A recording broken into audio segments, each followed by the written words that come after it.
Warning! Bitag Live Morning caters to mature audiences. Topics discussed are particularly on hot, timely, current issues purposely intended for Filipino viewers and listeners worldwide. Discussions may contain language that may not be appropriate for some sensitive audiences. If you do not approve of the content listed above, please do not watch our videos. If you wish to continue, we strongly advise that you proceed with caution. Viewer maturity is advised. Kahapon ho kasi, the Liberal Party senators, si Trillanes, si Drilon at si Bamakino. If I look at them and analyze them yesterday, I was watching a TV, sabi ho ng Liberal Party senators, tatlo ho sila, nabanggit na ho natin, the line of questioning on Dayan and much more centered and focused on Espinosa is a subtle way of saying, dismiss it! Dismiss the investigation on De Lima's drug war or link to the National Bilibid Prison drug link. Ganun ho eh. They're trying to demolish, maybe the word demolish is more strong, taint the credibility of Espinosa, because Espinosa is the drug lord, confessed drug lord, at has given money dun sa election campaign ni De Lima. And so, si Dayan, given na yan eh, inamin ng De Lima na talagang sa umaga, siya'y tsaber sa gabi, siya'y kasiping nan tananan, nan tan tananan, tan tan tanan tan. Ito naman si Drilon. Drilon wants to establish reconcilable differences between the testimony ni Dayan and itong si Espinosa. So much that he even word the words that he used, fabrication, scripted. Kulang na lang sabihin, kakaning baboy itong mga pinaggagawa natin sa Kongreso. And that's what you do, because I don't blame you, because you're on the yellow side protecting De Lima. Mga boss, simple lang ho rito eh.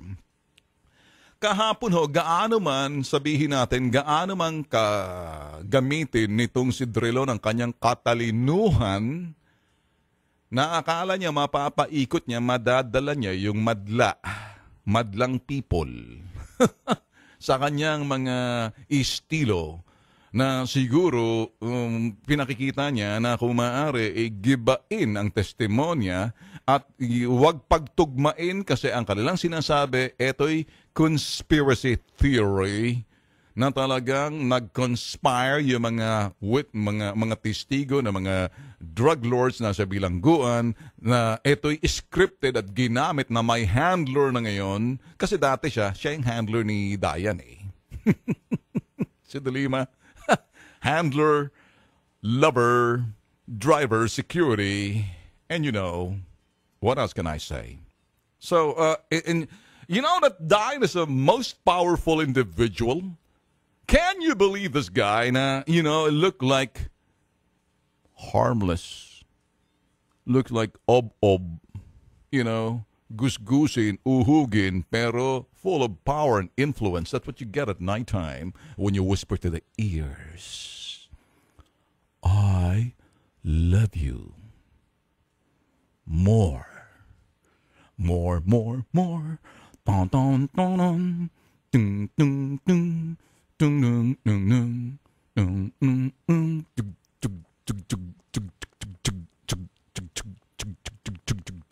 Ano bang sinasabi ko? I'm trying to do a rap.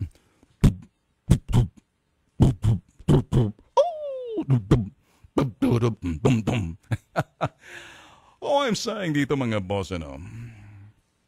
Si Dayan, itong si Dayan, Ronnie Dayan, napaka-influensya nitong tao na to sa buhay ni Leila De Lima. Can you imagine na ilagay niya sa New Bilibid Prison na maging New Bilibid Prison head itong si Bukayo? O kay tamis ng Bukayo. Etong si Ragos. Itong mga edukado at may mga posisyon dating general na ilagay niya sa pwesto kasi alam nitong mga tao na to, dumikit ka lang sa driver lover boy and you'll be taken care of. Janelle, I love you. Shut up! Pakiulit. Janelle, I love you. Sipain na kita dyan, ha. Hindi nakasama. Sapatusin kita mamaya dyan. May mga paharay-haray ka pa. Hindi sa akin yan. Mga boss, nakikihiram lang ako ng mga sound effect. Hindi sa akin yan, ha. Baka mamaya sabihin, I am not a producer. Whatever the sound effect, it's ugly. Can you do that again, please? Janelle, I love you. Yeah. Sorry.